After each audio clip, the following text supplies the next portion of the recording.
مجنون کی طلاق کا شرعی حکم کیا ہے؟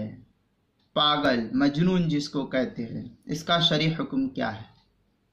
جواب: جو شخص بالکل پاگل اور دیوانہ ہو، اس کی طلاق کا شریعت نے کوئی اعتبار نہیں کیا ہے، لہذا اگر یہ پاگل شخص بیوی کو طلاق دیتا ہے تو اس کی بیوی پر طلاق واقع نہیں ہوگی۔ جوہرۃ النیرہ کے اندر ایک عبارت ہے، قال علیہ السلام: کل طلاق جائز الا طلاق الصبی والمجنون لانہ لیس لہما قول صحیح۔ یہ جوہرۃ النیرہ کی عبارت ہے، دوسری جلد 102 صفحہ جو ملتان کا چھپا ہوا ہے۔ اسی طریقے سے فتاوی ہندیہ میں ہے، ولا یقع طلاق المجنون۔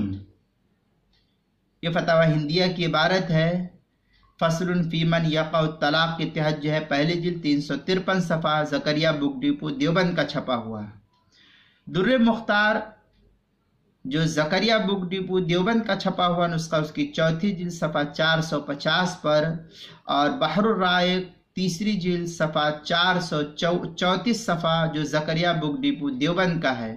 فتح القدیر جو مکتبہ اشرفیہ دیوبند کا چھپا ہوا ہے، اس کی تیسری جلد 468 صفحے پر۔ فتاوی بزازیہ جو فتاوی ہندیہ کے حاشیے پر ہے، اس کی چوتھی جلد 170 صفحے پر جو زکریہ بک ڈپو دیوبند کا چھپا ہوا ہے۔ کتاب المسائل کی 5ویں جلد صفحہ 69 اور 70 پر بھی اس کو نقل کیا گیا ہے۔ ان تمام کتب کے اندر اس کے علاوہ دیگر کتب فقہ کے اندر بھی یہ مسئلہ موجود ہے۔